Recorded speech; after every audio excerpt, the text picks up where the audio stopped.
நல்லா கவனிங்க. எந்த நற்குணம்லாம் உங்களை வளர விடாமல் வச்சிருக்கு? புரிஞ்சவங்க சொல்லுங்க. என்கிட்ட இந்த நல்ல குணம் இருக்குது சின்ன வயசுலேருந்து, அதனால தான் நான் விளங்காமல் போயிட்டேன் அப்படி சொல்கிறவங்க யாராவது இருக்கீங்களா? நேருக்கு நேர் உண்மையை பேசுகிறது ஒரு நல்ல குணம், அதனால் நான் வளரலை பிரதர் சொல்கிறாங்க. அது என்னை பாதிக்குது.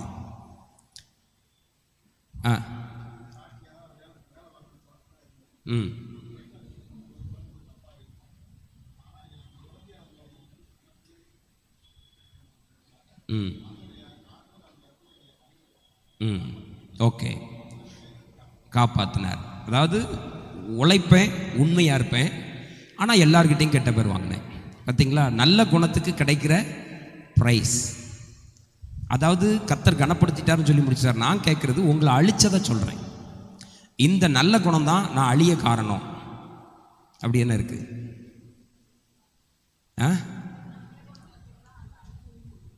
நல்ல குணமா அந்த மாதிரி பேசுகிறாங்களா உங்களை? சரி, வேற மற்றவங்க பேசுகிறத நான் சொல்லலை, உங்களை நீங்களே அழிச்சதை கேட்குறேன். இந்த கேரக்டர் எனக்குள்ளே இருக்குது, அது என்னை அழிக்குது. ஈகோ நல்ல குணம் கிடையாது, அது கெட்ட குணம். கம்பேஷன், இரக்கம், அதிக இரக்கம் என்னை அழிச்சிட்டு அப்படின்னு சிஸ்டர் சொல்கிறாங்க. வேற யாராவது? அப்பாவி, ஜெய்வந்த் அப்பாவியா? ஆண்களைக்கு தலைவர் அதை சம்மதிக்கிறாரான்னு கேட்டு சொல்லுங்க. அப்பாவித்தனமாக இருக்கிறதுனால என்னடா ஆச்சு உனக்கு? எல்லாரும் சொல்றதையும் கண்மூடித்தனமாக நம்புறது நல்ல குணம் இல்லைடா, அது புரியாமை, அறியாமை, தூரசக்தி, பாரசக்தி. சரியா? வேற சொல்லுங்க. என்னுடைய நல்ல குணத்தால் நான் கெட்டேன், அப்படி என்ன இருக்கு? கொஞ்சம் யோசிக்கிறது மாதிரி இருக்கா இன்னைக்கு? என்னுடைய நல்ல குணத்தால் நான் சீரழிந்து கொண்டிருக்கிறேன், அது என்ன? நீங்களாம் யோசிக்கிறத பார்த்தா நல்ல குணத்தை யோசிக்கிறக்கே பல நாள் ஆகும் பாஸ்டர். அதனால் நான் கெட்டதை எப்படி சொல்ல? அப்போ அடுத்த வாரம் பிரசங்கத்தில் இதை வச்சுக்கிடுவோமா? வேற பிரசங்கத்தை பண்ணி முடிச்சிருட்டா? அப்படி யோசிக்கிறீங்க. சார், ஒரு ட்ரெயின் புறப்பட்டுட்டு ஒருத்தர் பைய தூக்கிட்டு ஓடி வராரு ஏறுறதுக்கு. அவர் பின்னாடி இன்னொருத்தர் ஓடி வராரு. ட்ரெயினுக்குள்ளே இருக்கிற ஒருத்தருக்கு இவங்களுக்கு ஒரு நன்மை செய்யணும்னு ஆசை. அவர் சும்மா குத்த வச்சுட்டு இருந்தாலே நன்மை தான். ஆனால் அவர் என்ன பண்ணிட்டார், எழும்பி வெளியே வந்து பைய தூக்கிட்டு ஓடி வந்தவரை செங்கு தூக்கி உள்ளே போட்டார். அல்லேலூயா, கர்த்தருக்கு நன்றி அப்படின்னு உட்காந்துட்டார் சீட்டில். பையோட உள்ளே வந்தவன், நீ என்னையா பண்ணிரு சொன்னால், நான் கர்த்தருக்கு நன்மை செஞ்சேன் அப்படின்னா. யோ, என் எஜமானம் வந்துட்டு இருந்தாயா, அவர் பைய தூக்கி நான் முன்னே ஓடி வந்தேன், அவர் தான் ட்ரெயினில் ஏறணும், நீ இப்போ என்னை தூக்கி உள்ளே போட்டிருக்க, ஏன் அப்படி பண்ணேன்னா நான் நல்லது பண்ணேன்.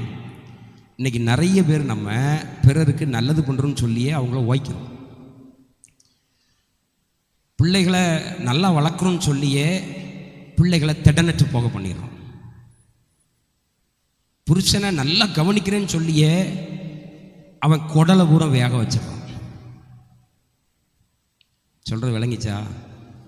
நிறைய நன்மை செய்கிற மாதிரி சமுதாயத்தை கெடுக்கிறோம். கொஞ்சம் இன்னைக்கு ஆழமாக சிந்திக்கிற ஒரு வார்த்தையை நான் உங்கள் மத்தியில் வைக்க விரும்புகிறேன். ஒருத்தர் சொல்லுவார் பட்டிமன்றத்தில், உண்மையெல்லாம் உண்மை அல்லம்பார். அந்த காலத்தில் எனக்கு ஆச்சரியமாக இருக்கும், எப்படிடா உண்மையெல்லாம் உண்மை இல்லை அப்படின்னு ஆக்கி நிரூபிப்பார் கடைசியில்.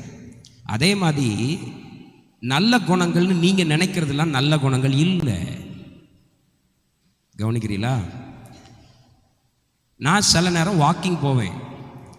நம்ம சர்ச் மெம்பர்ஸ் யாராவது காரை பைக்கை கொண்டு நிறுத்திட்டு, பாஸ்டர் நீங்கள் நடக்கலாமா, காரில் இறங்கும்பாங்க. ஐயோ, நான் நடக்கதாயே வந்திருக்கேன், நான் வந்ததே நடக்க. நீங்கள் சொல்லுவாங்க, ஏறுங்க பாஸ்டர் ஏறுங்க, நீங்கள் நடக்கிறத என்னால் பார்க்க முடியல. இப்படி சில நல்ல குணங்களால் நம்ம நிறைய காரியங்களை கெடுக்கிறோம் என்பதை புரிந்து கொள்ளுங்கள்.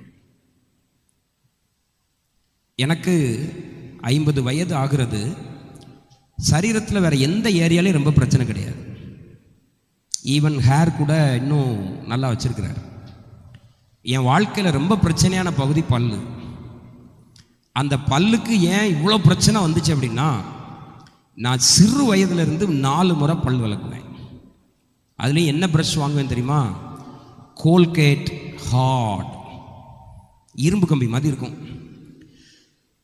ஒரு சினிமாவில் ஒருத்தன் 6 சோப்பை கரைப்பான் பற்றியில், ஒரு ஏரியில் கலர் ஆகிறதுக்கு லைபாய் சோப்பு 7 குளிப்பான் ஒரு நேரத்துக்கு. அதே மாதிரி இந்த விக்கோ பவுடர் இருக்குது பார்த்தீங்களா, விக்கோ பவுடர், அதை 1 மாதத்துக்கு இவ்வளோ பெரிய டப்பாவை கரைப்பேன். எங்கேயாவது என்னையெல்லாம் மிஷன் டூருக்கு எங்கள் அண்ணன் கூப்பிட்டு போனால் பைபிள் வைக்கிறோன்னு இல்லையோ, விக்கோ பவுடரும் பேஸ்ட்டும் அது என்ன சொல்ல ப்ரஷ்ஷும் இருக்கும். அதை வச்சு தேய்க்கிறதுல ப்ரஷ்ஷெலாம் பல முறை உடஞ்சி பல்லுக்குள்ள போயிருக்கு. அப்படி பல்ல தேய்ச்சி என் இருக்கிற அத்தனை பல்லையும் நாசமாக்கிட்டேன். அண்ணா நகருக்கு வந்தப்போ தான் ஒரு டாக்டர் பார்த்து சொன்னார், நீர் பல்ல தேய்ச்சே பல்ல நாசமாக்கி இருக்கிறது அப்படின்னார். சில நேரங்களில் நம்ம எது நல்லதுன்னு நினைக்கிறோமோ அதுதான் நம்மை நாசமாக்கும். நல்லா புரிஞ்சுக்கிடுங்க. உங்ககிட்ட இருக்கிற தீமை கூட உங்களை நாசமாக்காது, அதுவும் நாசமாக்கும். ஆனால் அதை விட அதிகமாக நீங்கள் நல்ல குணம்னு நினச்சிட்டு இருக்கீங்க பார்த்தீங்களா, அதுதான் உங்களை நாசமாக்கும். சில ஆட்கள் பாருங்க, அதிக எக்ஸசைஸ் பண்ணியே செத்து போனவே இருக்கான். புரியுதா? நல்ல புரோட்டீன் சாப்பிட்டு கையெல்லாம் அழகாக்கணும், அப்படி ஆக்கணும் இப்படி ஆக்கணும்னு செத்து போனவே உலகத்தில் இருக்கான். பொண்டாட்டியை ரொம்ப அழகாக வைக்கணும்னு சொல்லி விட்டு கொடுத்தவனும் இருக்கான். ஸோ எது அதிக நன்மை அப்படின்னு நீங்கள் நினைக்கிறீங்களோ அதுதான் உங்களை அழிக்கிறதாகவும் சில நேரத்தில் இருக்கு. இப்போ ஒரு சில காரியங்களை நம்ம இங்கே பார்க்க போகிறோம். இன்னைக்கு காலையில் அனுப்பின படம் வந்துட்டா அதை போடுங்க, அதை போடுங்க.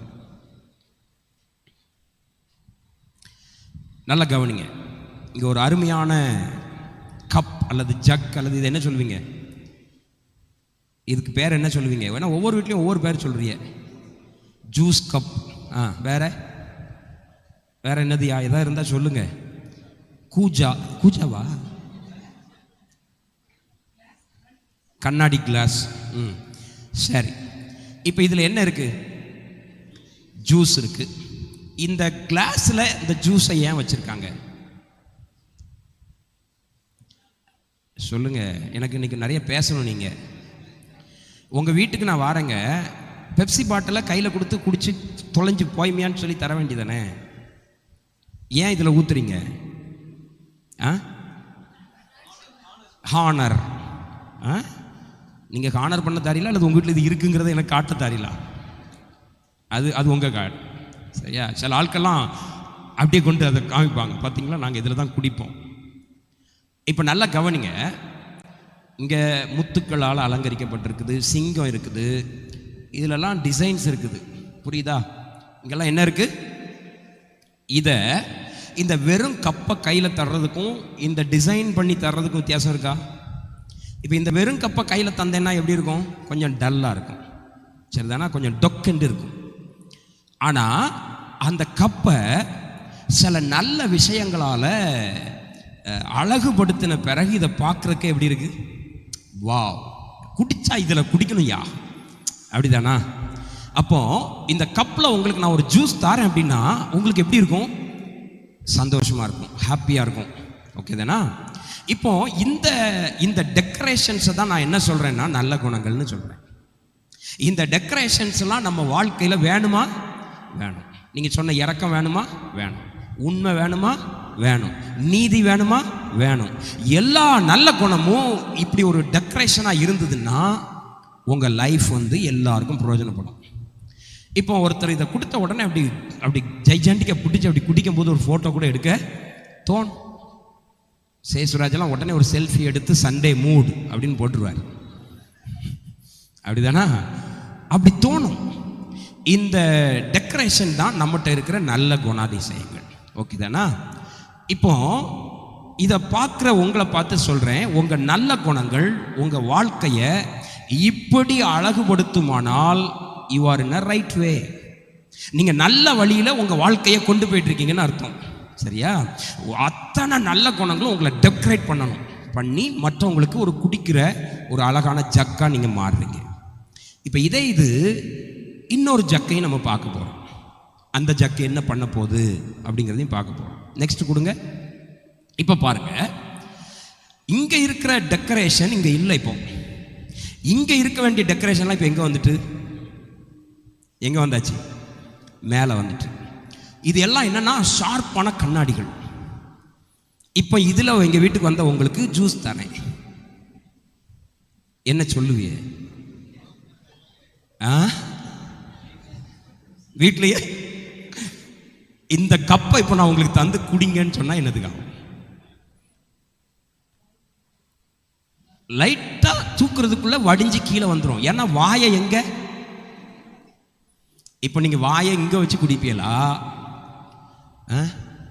இல்ல இந்த இடத்துல ஒரு கேப் இருக்கு பாஸ், இதுலூடி வடிகிறத குடிப்பேன்னு குடிப்பீங்களா, இல்ல மேலூடி வாயை வச்சு அப்படி ஊத்தி குடிக்கிறேன்னு குடிப்பீங்களா? ஸ்ட்ரா. விவரமான பார்ட்டியா இருக்கிய. வீட்டுக்கு வரும்போதே ஸ்ட்ராவை தூக்கி வருவிய. கவனிங்க, இதுவும் நல்ல குணங்கள் தான். உண்மை, இரக்கம், பாசம், பரிவு. ஆனா இந்த நல்ல குணங்கள் இருக்க வேண்டிய இடத்துல இல்லைன்னா you are very very dangerous. எத்தனை பேருக்கு விளங்குது? அதனால தான் இன்னைக்கு நிறைய பேர் வாழ்க்கை உடையுது தெரியுமா? டேனி யாரு? நல்லவன். டேனி யாரு? உண்மையுள்ளவன். டேனி யாரு? இறக்கப்படுறவன். ஆனா டேனி யூஸ்லெஸ். ஒய்? என் டெக்கரேஷன்ஸ் இருக்க வேண்டிய இடத்துல இல்லை. இன்னைக்கு நிறைய பேருக்கு நல்லா புரியும். சரியா? இந்த டீச்சிங்க்கு நீங்கள் எனக்கு ஆளுக்கு 5000 ரூபா பே பண்ணணுமாக்கும். இதை நான் தோண்டி எடுத்துகிட்டு வந்து முக்குக்கு உட்கார்ற இடத்துலலாம் சிந்திச்சு உங்கள்கிட்ட வந்து ஈஸியாக போட்டால் கொட்டாய் விட்டுட்டு போறியன. இப்போ புரியுதா? இப்போ டேனி ரொம்ப நல்லவங்க, ஆனால் டேனிகிட்ட பழக முடியல. ஏன்? டேனிகிட்ட நிறைய நற்குணம் இருக்கு, ஆனால் டேனிகிட்ட உலாவ முடியல. ஏன்? இன்னைக்கு புரிஞ்சுக்கிடுங்க, இது அத்தனை நல்ல குணமும் எனக்கு இல்லாமல் இருந்திருந்தா கூட நீங்கள் என்ன யூஸ் பண்ண முடியும். புரியுதா? இப்போ நான் ஒரு சாதாரணமான ஒரு மனுஷனா இருந்திருந்தா கூட என் கப்பு உங்களுக்கு பிரயோஜனமா இருக்கும். ஆனால் இப்போ என் கப்பு உங்களுக்கு ஏன் பிரயோஜனமா இல்லை? என் டெக்கரேஷன் இருக்க வேண்டிய இடத்துல இல்லை. என் நற்குணங்கள் எங்க காண்பிக்கப்படணுமோ அங்க காண்பிக்கப்படலை. என் நற்குணங்கள் எங்க விளங்கணுமோ அங்க விளங்கல. நாய்க்கு 40 ரூபா பிஸ்கட் வாங்கி போடுறான், பொண்டாட்டிக்கு 10 ரூபா கொடுக்க மறுக்கிறான். அவன்கிட்ட நல்ல குணம் இருக்கா? இருக்கு. அந்த நாய்க்கு பிஸ்கட் வாங்கி போடுற குணம் இப்ப எங்க இருக்கு? இங்க இருக்கு. அல்லேலூயா. கொஞ்சம் கொஞ்சமா புரியும் உங்களுக்கு. இன்னும் இதுல இன்னொரு கப்பும் வச்சிருக்கேன் பாருங்க, அதை போடுங்களேன். இது அதை விட சரியான அலங்கரிப்பு. இப்ப புரியுதா? இவரெல்லாம் சரியான நல்லவர். தானியேல், யோசேப்பு, எசேக்கியல், ஓசியா, யோவேல், ஆமோஸ் எல்லாம் ஒன்று போல அடங்கினவன். ஆனா இவனை வச்சு வீட்டுக்கு பிரயோஜனம், நாட்டுக்கு பிரயோஜனம் சொல்லுங்க. சில நேரம் சில நற்குணங்கள் உங்கள்கிட்ட இல்லைன்னா கூட நீங்க நல்லவர்களா இருப்பீர்கள். இன்னைக்கு அலசி ஆராய்ங்க.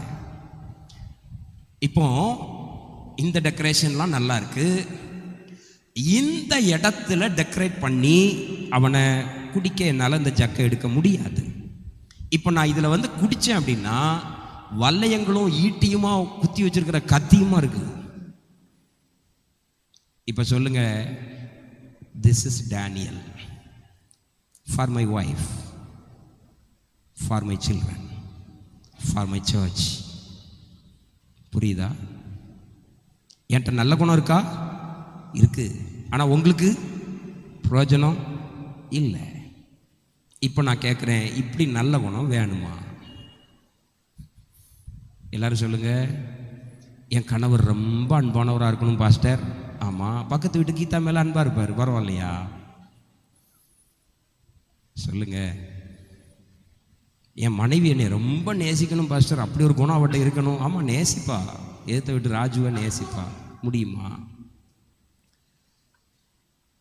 என் புருஷன் அள்ளி அள்ளி கொடுப்பார் பாஸ்டர், ஆனால் எனக்கு தரமாட்டார், ஏற்ற விட்டு கொடுப்பாரு. அப்படின்னா முடியுமா? சரி, மற்றவங்களை இதில் விடுங்க. இப்போ உங்களை இந்த ஜக்கில் வைங்க. இப்போ எல்லாரும் டேனியல் டேனியல்னு என்னையே பார்க்குறீங்க. சேசுராஜ் இந்த ஜக்கா இருக்கீங்க. உங்களுக்கு டெக்கரேஷன் இப்படி இருக்குமானால் நீங்கள் யாருக்குமே பயன்பட முடியாது. நீங்கள் அழகாக இருக்கலாம். இன்றைக்கும் சில ஆட்கள் பாருங்கள், சிங்கிள் காரில் போவான், பெரிய ஹோட்டலில் இறங்கி 500 ரூபாய்க்கு சாப்பிடுவான். நல்லா இருக்கானா நல்லா இருப்பான், படிச்சிருப்பானா படிச்சிருப்பான், டாக்டரேட் பண்ணியிருப்பான், ஆங்கிலத்தில் பேசுவான், பெரிய வீடு கட்டியிருப்பான். ஆனால் எவருக்குமே பிரயோஜனம் இல்லாமல் வாழுவான்.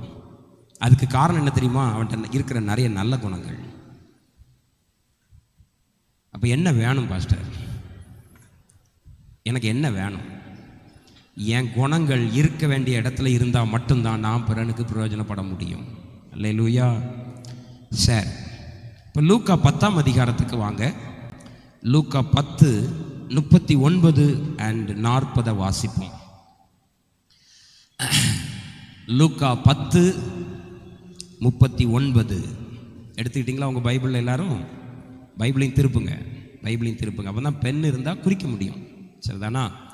நான் என்ன எதிர்பார்க்குறேன்னு தெரியுமா? உங்கள் பைபிள்லாம் 2 வருஷத்துக்கு ஒருக்க மாற்றணும். அப்போ அந்த அளவுக்கு நீங்கள் என்ன செஞ்சுக்கணும்? பைபிளில் எழுதணும். ஓகே, இன்னைக்கு ஒரு நல்ல அருமையான டீச்சிங்கை உங்களுக்கு கர்த்தர் வச்சிருக்கிறார். அவளுக்கு மரியாள் என்னப்பட்ட ஒரு சகோதரி இருந்தாள். அவள் இயேசுவின் பாதத்தருகே உட்கார்ந்து அவருடைய வசனத்தை கேட்டு கொண்டிருந்தாள். 40. மார்த்தாளோ பற்பல வேலைகளை செய்வதில் மிகவும் வருத்தமடைந்து அவரிடத்தில் வந்து, ஆண்டவரே, நான் தனியே வேலை செய்யும்படி என் சகோதரி என்னை விட்டு வந்திருக்கிறதை குறித்து உமக்கு கவலை இல்லையா? எனக்கு உதவி செய்யும்படி அவளுக்கு சொல்லும் என்றாள். நல்லா கவனிங்கன்மே, இதில் நல்ல குணம் என்னது, கெட்ட குணம் என்னது? மார்த்தாளுக்கு வேலை செய்கிறது மட்டும் இல்லை பிரதர், இயேசு வந்த உடனே இயேசுவை சும்மா அனுப்ப கூடாது. இயேசுவுக்கு பிரியாணி கொடுக்கணும், இயேசுவுக்கு நல்ல ஜூஸ், நல்ல ஃப்ரெஷ்ஷாக பழங்களை வாங்கிட்டு வந்து ஜூஸ் கொடுக்கணும். இதெல்லாம் மார்த்தாளுக்குள்ள நல்ல குணங்கள். ஆனால் எது அவளுக்குள்ள நல்ல குணமாக இருந்ததோ அது ஏற்ற இடத்தில் இல்லாதபடியினால் அவள் மர்மரிங்காக உட்கார்ந்துருக்கிறத பார்க்குறோம். அவள் இயேசுவினிடத்திலேயே வந்து தன் சகோதரியை குற்றப்படுத்துகிறாள். சரி, உங்களுக்கு எடுத்துக்காட்டோட சொன்னாதானே புரியும். இப்போ என்ன எடுத்துக்கிட்டிங்கன்னா, நான்லாம் நல்ல வேலை செய்கிறவன், எனக்கு அழுக்கு துணி வீட்டில் கிடக்கூடாது, ஒற்றை இருக்கக்கூடாது, துணி அங்கங்கே கிடக்கக்கூடாது, கட்டில் நேர்த்தியாக இருக்கணும், கட்டில் மேலே விரிப்பு நேர்த்தியாக இருக்கணும். ஐயோ, நான் ஒரு மார்த்தாள். ஆனால் எப்போ இதை என் மனைவி கிட்ட புகாராக போய் நிற்கிறனோ அன்னைக்கு தான் நான் மார்த்தாள நிற்கிறேன். புரியுதா? இதை என்ன செஞ்சுருக்கணும்? நானே மடித்து போடணும், நானே துவைச்சி தொங்க விடணும், நானே கக்கூசை கழுவணும், நானே பெருக்குமாறு எடுத்து பெருக்கணும். அது வரைக்கும் நான் நல்ல மார்த்தாள். அதை கொண்டு போய் என்னைக்கு மற்ற ஜனங்கள் தலையில புகுத்துறனோ அன்னைக்கு தான் சிக்கல் உண்டாகிறது. நான் செய்கிற வேலைலாம் நல்ல வேலை தானா? எஸ். புரியுதா? மனசுல ஐயா, ஏன் நல்ல குணம் எனக்கு, ஏன் இறக்க குணம் எனக்கு, அதை கொண்டு போய் ஒருத்தர் தலையில திணிக்கிறேன் பார்த்தீங்களா, அங்கதான் சிக்கல் உண்டாகுது. நான் யோக்கியங்கிறதுக்காக என் யோக்கியத்தனத்தை எல்லார்கிட்டையும் புகுத்தக்கூடாது. மல்லிகம்மா, பிரைஸ் தி லார்ட். பரலோகத்தில் 1/2 மணி நேரம் அமைதல் உண்டாயிற்று. பிதாவானவர், புரியுதா நான் சொல்றது? நீங்க எதுல குட்டோ அதுல எல்லாரும் குட்டா இருக்க அவசியம். கொஞ்சம் புரிய கஷ்டமா இருக்கிறவங்களாம் ஒரு அல்லிலே சொல்லுங்க. விளங்க மாட்டேங்க பர்சன் சொல்றவங்களாம் அல்லிலே சொல்லுங்க. வேலை செய்கிற ஸ்தலத்தில் நீங்கள் ரொம்ப யோக்கியரா உங்களோட வச்சுக்கிடுங்க. அடுத்த நாள் ஃபைலை சேர்த்து முடிக்கிறீங்களா அதை உங்களோட கட்டிக்கிடுங்க. அவன் அன்னன்னைக்கு ஃபைலையே கட்ட முடியாமல் ஒவ்வொருத்தன் உட்காந்துட்டு இருப்பான். அவன்கிட்ட போய் நொறநாட்டியம் பண்ணாதீங்க. உங்களுக்கு 4 மணி நேரம் முழங்கால் போட்டு ஜெபம் பண்ண முடியுதா? உங்களோட வச்சுக்கிடுங்க. உங்கள் மருமவ முழங்காலே போட்டிருக்க மாட்டா. அவ்வளோ முழங்காலை போடு, சாவு மகளே. அல்லேலூயா. உங்கள் டெக்கரேஷன் உங்களோட சொல்லுங்க. அது இருக்க வேண்டிய இடத்துல இருந்தால் தான் மரியாதை. அப்போ அவள் நல்லவளா வேலை செய்வா, இழுத்து போட்டு செய்வா, இயேசுக்காக எதை வேணாலும் செய்வா. ஆனால் அதை செஞ்சு கொண்டு கொடுத்துக்கிட்டு சத்தம் கட்டாமல் பக்கத்தில் உட்காந்துக்கிடணும். அங்கே ஒருத்தி உட்கார்ந்துருக்கிறவளை பார்த்து அவள் சும்மா இருக்க, ஆண்டவரே அவளை நீர் என்ன பண்ணுவீர் ஆண்டவரே? ஆண்டவர் சொல்வார், உன் சோழியை பதில் போ.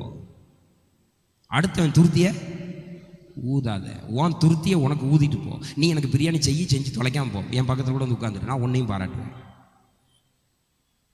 நம்பர் 2 எடுத்து வாசிங்க. யோவான் 12:1 முதல் 8 வரை. யோவான் 12:1 முதல் 8 வரைக்கும். எழுதுறவங்க எழுதிடுங்க, பைபிளை திறக்கிறவங்க திறங்க. பஸ்கா பண்டிகை வர 6 நாளைக்கு முன்னே இயேசு தாம் மரணத்திலிருந்து எழுப்பின லாசரு இருந்த பெத்தானியாவுக்கு வந்தார். அங்கே அவருக்கு ராவிருந்து பண்ணினார்கள். மார்த்தாள் பணிவிடை செய்தாள். பாருங்க, மாறிட்டா. அங்கே இயேசு போட்ட மாத்தா தான் இவா. இப்போ பணிவிடை எங்கேருந்து வந்துச்சு? இப்போ புரியுதா? அவ செய்ய வேண்டியது அவ செஞ்சிருக்கணும். பிறகு மாறிட்டா, பணிவிடை செய்தாள். லாசருவும் அவருடனே கூட பந்தி இருந்தவர்களில் ஒருவனாய் இருந்தான். அப்பொழுது மரியாள் விலையேற பெற்ற களங்கமில்லாத நலதம் என்னும் தைலத்தில் ஒரு ராத்தல் கொண்டு வந்து அதை இயேசுவின் பாதங்களில் பூசி தன் தலைமயிரால் அவருடைய பாதங்களை துடைத்தாள். அந்த வீடு முழுவதும் இந்த ஆக்டை இதுவரைக்கும் உலகத்திலேயே யாருமே செய்யலை. இந்த அம்மாவுக்கு பிறகும் யாரும் செய்யலை. யாராவது சென்ட் பாட்டில் எடுத்து கொண்டு வந்து சர்ச்சில் உடைச்சிருக்கீங்களா? போங்க பாஸ்டர், நானே ஒரு சொட்டு தான் அடிப்பேன் அப்படிங்கிறதுக்குள்ள கையை எடுத்துருவேன். ரொம்ப நாளைக்கு வரணும்ல பாஸ்டர் அப்படி நினச்சி வேர்வையோடு அலையிறோம். அப்படிதானா? ஒரு நாள் போட்ட சட்டையெல்லாம் அடுத்த நாள் போடாதியே, பக்கத்தில் இருக்க செத்து போவான். போன கொரோனா திரும்பி வந்துடும். சரியா? நம்ம ஆட்கள் என்னமோ அதெல்லாம் ரொம்ப அழுக்கே இல்லாத மாதிரி ஹேங்கரில் விட்டு தொங்க விட்டுட்டு 4 நாள் கழித்து திருப்பி போடுறது. சில வீட்டிலலாம் ஏன் கணவனுக்கு மனைவிக்கு இடையில அண்டர்ஸ்டாண்டிங் இல்லை, சட்டையே மாற்றுறதில்லை. அதனால் இது ஒரு எடைசர்கள், அதை வச்சுக்கிடுங்க. நல்லா அழகாக இருங்க, மனமாக இருங்க. எப்பவும் எப்படி இருங்க? நல்லா காலையில் எழும்புனோடனே பல் விளக்கிடுங்க. ஒரு 10 மணிக்கு விளக்குவோமே மெதுவாக. 10 மணி வரைக்கும் உங்களை சந்திக்கிறவங்க செத்தாமலா? அதை எழும்பினோடனே விளக்க வேண்டியதை விளக்கி, கழுவ வேண்டியதை கழுவி, சுத்தமாகி நல்ல ட்ரெஸ் போட்டு நல்ல நீட்டாக இருந்தீங்கன்னா குடும்பம் நல்லாயிருக்கும். சார், இந்த ஆக்டை கொஞ்சம் யோசித்து பாருங்கள். கலங்கமே இல்லாத நலதம் என்னும் தைலத்தில் ஒரு ராத்தல் கொண்டு வந்து, அதாவது இதை பற்றி நான் ஆராய்ச்சி பண்ணும்போது 1 இயர் சேலரி அம்மா.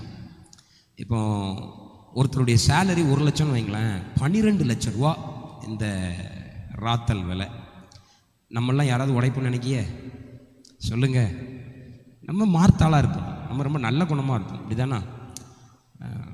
நல்ல குணம் இருக்கும், ஆனால்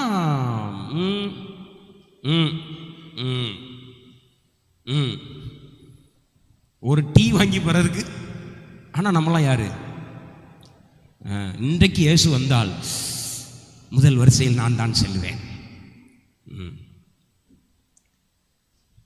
அன்னைக்கு ஒருத்தர் பாட்டு போடுறார், பரலோகத்தில் எனக்கு ஒரு வீடு உண்டு, ஏசப்பா பெரிய பங்களா கட்டி வைத்திருக்கிறார்.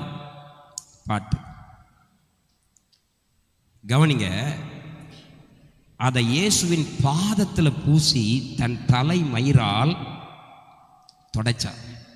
அந்த வீடு முழுவதும் தைலத்தின் பரிமளத்தால் நிரம்பினது. அடுத்த வசனம். அப்பொழுது அவருடைய சீஷரில் ஒருவனும் அவரை காட்டி கொடுக்க போகிறவனுமாகிய சீமோனுடைய குமாரனாகிய யூதாஸ் காரியோத்து இந்த தைலத்தை 300 பணத்துக்கு விற்று தரித்திரருக்கு கொடாமல் போனது என்ன என்றான். நல்ல கேரக்டரா? இந்த ஆளுக்கு தரித்திரர் மேலே விருப்பம் இருக்கா இல்லையா? எல்லாரும் இறக்கப்படுறவங்களாம் ஒன்று சொல்கிறீங்க, கேளுங்க. ஃபஸ்ட்டு இறக்கம் நம்ம பக்கத்தில் இருக்கிறவனுக்கு கொடுக்காத ஒருத்தனுடைய இறக்கம் வீணானது.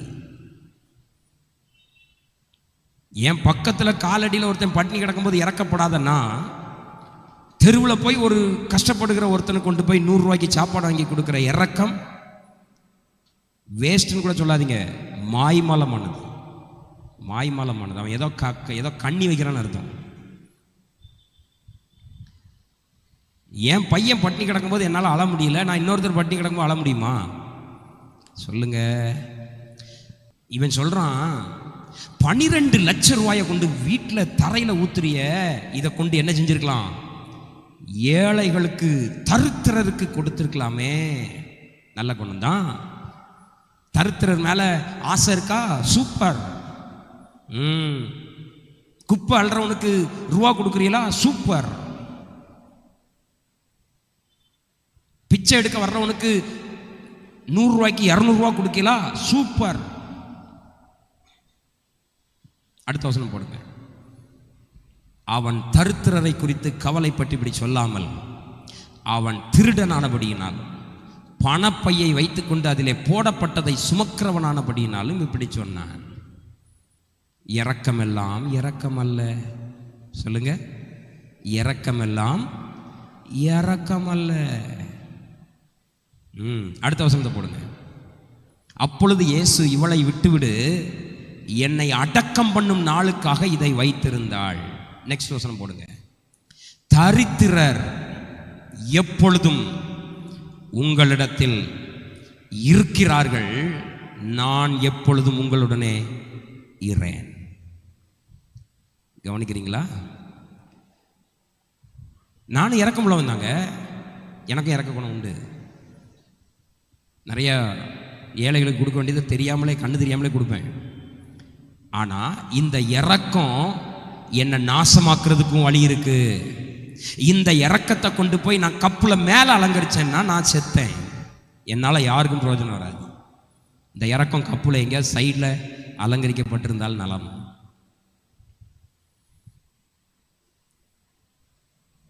கவனி, ஒருத்தன் வந்து உன்னை இறக்கத்தை பார்த்து வர்றான்னா அவன்கிட்ட சேராத. சிம்பத்தி பார்த்து வர்றவன் உனக்கு வேண்டாம். புரியுதா நான் சொல்றது? நீ விழுந்து கிடந்தாதான் ஒருத்தன் உன் சொந்தம் வந்து உன்னை தூக்குவான்னா அவனை வேண்டான்னு. நீ அழுத பிறகுதான் ஒருத்தன் உன்னை தேற்றுவான்னா அப்படி ஒரு உறவு உனக்கு வேண்டாம். அதுக்கு பேர் இறக்கம் கிடையாது. நான் அப்படிப்பட்டவங்களாம் சொல்லுவேன். சிலர் கேட்பாங்க, நீங்கள் ஏன் இப்படி காரில் போகிறீங்க? அதை விட்டு தரித்திரத்துக்கு கொடுத்து.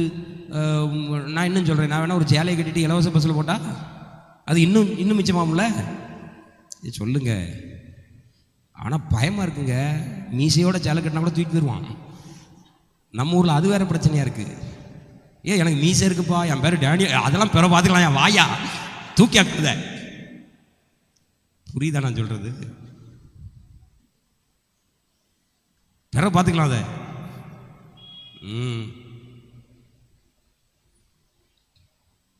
இல்லை, எவ்வளோ இறக்கப்படுறது கேளுங்க. இப்போ பாஸ்டர் வந்து பைக்கில் போகிறாரு, அவர் என்ன செஞ்சுருக்கலாம்? அதை டீசல் போடுறத, பெட்ரோல் போடுறதை நிறுத்திட்டு நடக்கணும். நல்லா கவனிங்க, இறக்கம் இருக்கணுமா? இருக்கணும். ஆனால் அதை எங்கே கொண்டு காட்டக்கூடாது. இப்போ சிலரை நான் சொல்கிறேன், நீங்கள் பிறந்த நாளைக்கு அநாத ஆசிரமத்தில் போய் சோறு போட்டோன்னே உங்களுக்கு ஒரு பெரிய நிறைவு, என்னமோ அந்த ஒரு வருஷத்தையும் கடவுள் இவளுக்கு ஆசீர்வதிச்சு கொடுத்துட்டாரு. நான் சொல்கிறேன், நீங்கள் அங்கே போய் என்ன சொல்கிறீங்க தெரியுமா? எல்லாம் அநாத பைய பிள்ளைகளா, என் பிள்ளைகளுக்கெல்லாம் அப்பா அம்மா இருக்கண்டா, நீலாம் அநாத பையடா, நீலாம் சபிக்கப்பட்டவன்டா, அந்த சோறு இதுதான் அடையாளம். அவன் நீங்கள் போகும்போது என்ன நினைப்பான் தெரியுமா? என்ன அழகா பெற்றோர் இருக்காங்க, எப்படி வளர்க்குறாங்க, என்ன அழகா நேசிக்கிறாங்க, நமக்கு இப்படி ஒன்றும் இல்லையேன்னு சாவான். இவங்க நம்மால் என்னமோ பெரிய நன்மை செய்கிற மாதிரி அநாத ஆசிரமத்தில் பிள்ளைகளெல்லாம் கொண்டு நிறுத்தி, அவங்களுக்கு ஒரு பிரியாணியை கொடுத்துட்டு. நான் கேட்குறேன், தில் இருந்தால் அந்த அநாத ஆசிரமத்தில் இருக்கிற 80 பிள்ளையும் உன் வீட்டுக்கு கூப்பிட்டு வந்து உன் பிள்ளைய போல கவனிக்கொண்டால முடியுமா? போகாதீங்க, போகாதீங்க. இறக்கம். நான் ஒன்று சொல்கிறேன் கேளுங்க, இயேசுநாதருக்கே இல்லாத இறக்கம் உங்களுக்கு வரக்கூடாது. சொல்லுங்க. இப்போ பூமியில் ஒருத்தன் கஷ்டப்படுறான்னு இயேசுநாதருக்கு தெரியுமா? தெரியும். அவர் சும்மா இருக்காரா? அவர் சும்மா இருக்கும்போது நீங்கள் சொறைய பிடுங்காதீங்க. விளங்குதா? இயேசுநாதரே எப்பா முனியாண்டி இருக்கான், அவனுக்கு நான் சாப்பாடு போடுறேன். லாசரு கடக்க எனக்கு தெரியும், அவனுக்கு நான் சாப்பாடு போடுறேன். அவனை நான் கனப்படுத்த வேண்டிய இடத்துல கனப்படுத்திட்டு போகிறேன்னா இவியல் போய் அவியலை தூக்குறது, அப்படி தானா? எங்கள் ஊரில் சில சின்ன பயிலுவை நானும் தாத்தாவை தூக்குறேன்னு செத்த பணத்தை தூக்க வந்துடுவான். பிறகு கொண்டு புதைச்சிட்டு வருவான். அண்ணே இந்த இடம் ஒரு மாதிரி பிடிச்சிருக்கனே, ஒரு வாரத்துக்கு சாவும். எத்தனை பேர் பொட்டி சுமந்துருக்கிய? செத்தால தூக்கி சுமந்துருக்கீங்களா? செமையாக இருக்கும், செம வெயிட் இருக்கும், நச்சுன்னு தூக்கணும். பலன் இல்லைன்னா செத்தாவன். அதுவும் எங்கேயா ஏற்ற இறக்கிறதுலாம் போனோன்னு வைங்களாம், முன்ன புறம் அமுங்கிடுவோம். அப்படியே தேவையில்லாமல் கையை தோலை கொடுக்கக்கூடாது. இறக்கம் சொல்லுங்க. அப்போ இங்கே வந்து அவர் இறக்கப்படுறாரு, இவருக்கு இறக்கம். ஒருத்தி வந்து சொல்கிறா, நான் வந்து 10 வருஷமாக ஒருத்தனை காதலிச்சேன், இப்போ அவன் என்னை விட்டுட்டு வேற ஒருத்தி கூட போயிட்டான், எனக்கு ரொம்ப அழுகழுகையாக வருது. 10 வருஷம் காதலிச்சவனை விட்டு போயிட்டான். அவனை எப்படி கண்டுபிடிச்ச? சாப்பிட்டியான்னு கேட்டான். ஒரே வார்த்தையில் அவன் இறக்கப்பட்டான் பாஸ்டர். அவன் என்ன கேட்டான்? ஏன் லூசு போயிடலா? உங்களை சொல்லலை. இந்த இறக்கத்துக்கெல்லாம் விழாதிய.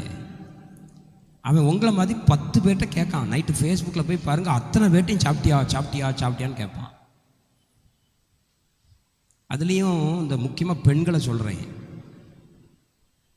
உங்களுக்கு புருஷனை விட பக்கத்து வீட்டுக்காரன் விசாரிக்கிறதுல ரொம்ப தூக்கலாக இருக்குண்ணே. அவன் அப்படி காலையில் வேட்டி கட்டிட்டு வெளியே வந்துட்டு உள்ள பொண்டாட்டி அடிச்சு போட்டு வரான், அது வேற. வெளியே வந்துட்டு ஏக்க குட் மார்னிங், என் புருஷனை குட் மார்னிங் கூட சொல்ல மாட்டேங்கானே, இவன் சொல்கிறானே வறுப்பானு கொண்டால. சொல்லுங்க, சட்டியில் போட்டு வறுத்துருவான். இது ஒரு வார்த்தையா? சாப்பிட்டியான்னு கேட்டதையே ஹோட்டலில் போய் உட்காந்தா சர்வர் அத்தனை பேரும் அதான் கேட்கான், என்ன சாப்பிட்றீங்க சாருங்க. அதுக்காக சர்வரை கட்டிட்டு வர முடியுமாண்ணா? சொல்லுங்க. கல்யாண வீட்டுக்கு போனால் அத்தனை பேரும் கேட்கான், சாப்பிட்டு போங்க சார், சாப்பிட்டு போங்க சார், சாப்பிட்டு. அப்போ அத்தனை பேரும் கட்டிடுவா? என்ன வார்த்தைக்கு மயங்குறியம்மா நீங்க? எது உங்களை மயக்குது? அடுத்தவன் பேசுறது இனிக்கத்தான் செய்யும், நல்லா தான் இருக்கும், கேட்க இனிமையா இருக்கும். ஐயோ ஏன் பொண்டாட்டி இப்படி ஒரு நாள் கூட பேசுனது இல்லையே. இன்னும் சில ரகசியத்தை சொல்லி தரட்டா? ஒரு ரீல் இருக்கு, ஒருத்தன் ரொம்ப கஷ்டப்பட்டுருக்கான். கஷ்டப்பட்டு என் மனைவிட்ட இப்போ பேசி கொஞ்சம் ஆறுதல் அடையும் அப்படின்னு ராணி நம்பர் எங்க டாங்கிட்ட ring ring ring ring. Hello, என்ன ஃபோன் அந்த என்ன கீழே விழுந்துட்டு. இதான் பொண்டாட்டி, புரியுதா? இப்போ இன்னொரு பொண்டாட்டிட்டு நான் பேசும்போது ring ring ring ring ring. Hello, how are you pastor? ஐயோ pastor, you are so cute last Sunday. You preached well, pastor. உடனே இங்கே எங்கள் உள்ளமெல்லாம் துள்ளுதையா. நான் கம்பேர் பண்ணுறேன், என் பொண்டாட்டி இப்போ கொஞ்ச நேரம் பண்ணி என்ன அப்படின்னா. ஆனால் இவா இப்போ சொல்கிறேன், I R so cute pastor, you are looking smart, your hairs are so black, oh your hands are so handsome. பிடிக்கல, வச்சு தீட்ட போறான்னு அர்த்தம், புரியுதா? நமக்கு எப்பவுமே அடுத்த ஆள் பேசுறது இனிமையாகவும் நம்ம புருஷன் பேசுறது கடுமையாகவும் தோன்றும். சொல்லுங்க ஜெயவந்து. உன் குரல் எவ்வளவு தேன் சிட்டு மாதிரி இருக்கு, வச்சு தேனை உறிஞ்சு எடுத்துருவா, சக்கையா புழிஞ்சு தெருவில் வீசிடுவா. விளங்குதான் நான் சொல்றது? அல்லேலூயா. அதனால இந்த இறக்கப்படுற வார்த்தை, ஆஃபீஸில் வேலை பார்க்குறீங்களா, மதியம் வந்து திறப்பான், டார்லிங், இந்த வேர்ட்ஸ்லாம் வேற மாதிரி. என்ன சொல்லுவான்? செல்லமே. எது செல்லமே? Hi sister, oh you are so look today. your saree is so nice. அப்போ உடனே இவளுக்கு என்ன தோணுது, என் புருஷன் இன்னைக்கு காலையில் இதை பார்த்தான், லூசு போய் ஒன்றும் சொல்லலையே.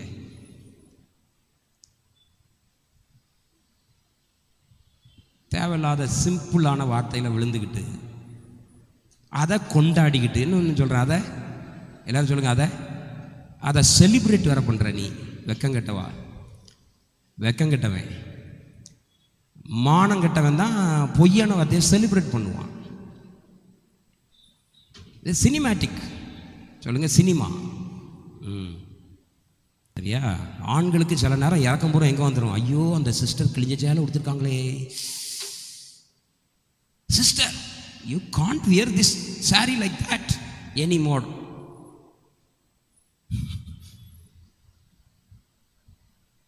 அடுத்த வாரம் ஒரு சாரி நான் வாங்கி தரேன் உங்களுக்கு. செத்த நீ. நம்ம சபையில பார்த்து பேசுனது போதும் சிஸ்டர். அருண் பேக்கரியில் பேசுவோமா? எங்க பேசுவோமா? சப்பலை தூக்கிட்டீங்கன்னா பிழைச்ச, இல்லைன்னா உன்னைய சப்பல் கிளிய அடிப்பான். இந்த ஏளனாக்கு அடிக்கிறவன், இந்த இறக்கம் பாராட்டுற மாதிரி வார்த்தை சொல்றவன், இந்த சினிமேட்டிக்கலா உயிரை தந்து காப்பாற்றுவேன். அவரே இறக்கப்படாத ஒருத்தனுக்கு நான் இறக்கப்படணும்? புரியுதா? சில காரியத்தை கத்தர்கிட்ட சொல்லிட்டு விட்டுறணும். ஆண்டவரே இந்த ஏழைகள்லாம் நொங்கு விற்கிறான், சில ஆட்கள் அவனுக்கு போய் கொடை பிடிக்குது. அன்னைக்கு ஒருத்தர் என்கிட்ட கேட்குறான், இந்த நொங்கு விற்கிறவங்களாம் சூடாதா பாஸ்டர்? ஏன் நீ போய் கேட்டிக்க அவனை, நல்ல பக்கத்தில் கொடையை பிடிச்சி இப்படி வந்துக்க, அவன் நொங்கு கட்டும், நொங்கு நொங்கு நொங்கு நொங்கு. இவளுக்கு இவன் புருஷங்க வெயில் நடந்து வேலை பார்த்து வரான், அது தெரியல, அறிவில்லை. அவன் அங்கே மூட்டை தூக்கிட்டு நடக்கான், அதான் அறிவில்லை. நொங்கு இருக்கிறவனுக்கு வைக்காதா பாஸ்டர்?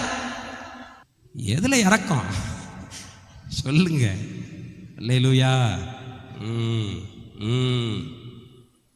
பஸ்ஸில் ஒருத்தர் நின்னா நின்று தொலையட்டும், இவளுக்கு இறக்கப்பட்டு அவளை எடுத்துக்கிறத மடியில் படுத்து கிடக்கான். புரியுதா? பஸ்ஸில் உன் சீட்டு பக்கத்தில் ஒரு ஆண் வேண்டாம். பாஸ்டர் பார்க்க பாவம் போல் இருந்து பாஸ்டர் பக்கத்தில் உட்கார வை. இன்னும் 2 மணி நேரத்தில் 10 மணி ஆகும்போது அவன் யாருங்கிறத காட்டுவான். சில நேரம் சில இடத்துல இறக்கம் ஆகாது. சொல்லுங்க, ஆகாது. வண்டியில் எல்லாவனையும் நைட்டு இப்படி லிஃப்ட் காட்டுறவங்களாம் தூக்கி பின்னாடி உட்காந்து பின்னாடி ஊசியை குத்திடுவான். சும்மா எல்லாத்தையும் இறக்கம் பாராட்டி வீட்டுக்கு கூட்டுறது.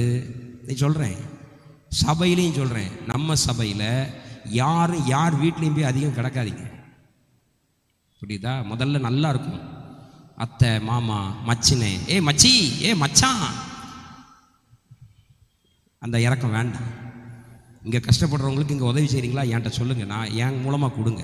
நீங்கள் தனிப்பட்ட முறையில் நான் இறக்கப்பட்டு உங்களுக்கு தனியாக தருகிறேன். அன்னைக்கு வைப்பா ஆப்பு. உங்களுக்கு இறக்கம் எங்கே படணுமோ அங்கே தான் படணும்.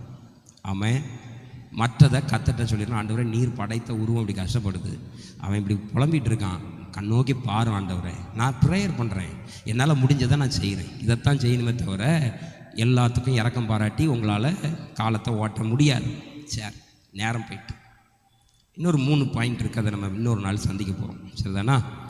எதுலாம் நல்ல குணம், சில குணம் நம்மளை கெடுத்து நாசமாக்குதுன்னு பார்த்தோம். இப்போ ஒரு உணர்வு அடைவோம்.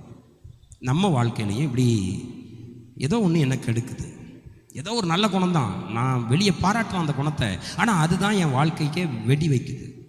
அதை யோசிங்க, அதை இன்னைக்கு மாற்றுங்க. இந்த குணம் ஏன் எனக்கு வாழ்க்கையில் பிரச்சனை ஆகுது?